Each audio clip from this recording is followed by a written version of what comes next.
আলহামদুলিল্লাহ, ইসলামী মোটর শ্রমিক আন্দোলন বাংলাদেশের পক্ষ থেকে সকল শ্রমজীবী মেহনতি প্রান্তীয় চালক ভাই সহ সকল শ্রমিকদের জানাচ্ছি সালাম। আসসালামু আলাইকুম ওয়া রাহমাতুল্লাহি ওয়া বারাকাতুহু। আমরা যুগে যুগে এ পর্যন্ত যত আন্দোলন সমাবেশ করে এসেছি, কিন্তু আমাদের এ পর্যন্ত কোনো অধিকার বাস্তবায়ন করে কেউ দেয়নি। শুধুমাত্র আইন পাস হয়ে সংসদে আছে। আজকে আমাদের একটা শ্রমিক দিবস, এটা আমরা মাথায় রাখি না।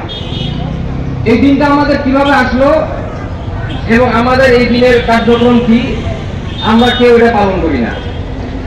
আমাদের মোটর শ্রমিক ভাইরা যেভাবে অবহেলিত এবং নির্যাতিত আছে, আমাদের দিকে কেউ দেখে না এরকম।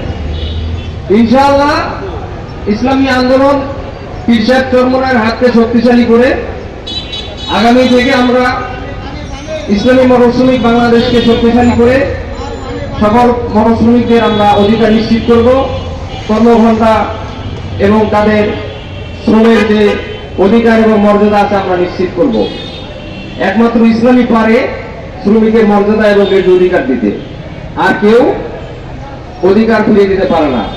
বিধায় আমরা সকলেই ইসলামী শ্রমিক আন্দোলন বাংলাদেশ, ইসলামী মোটর শ্রমিক আন্দোলন বাংলাদেশে যোগ দিয়ে শ্রমজীবী মেহনতি অবহেলিত মানুষদের অধিকার নিশ্চিত করবো ইনশাআল্লাহ।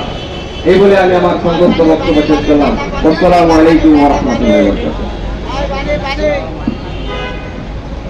সমাবেশ সভাপতি বন্ধুগণ, ইসলামী শ্রমিক আন্দোলন বাংলাদেশ ঝাড়খণ্ড আমাদের দক্ষিণ কলকাতা আয়োজিত আজকে সমাবেশ আমরা যারা হাজার হয়েছে সকলকে সামনে থেকে হয়তো সমাবেশ শেষ করে দেবো।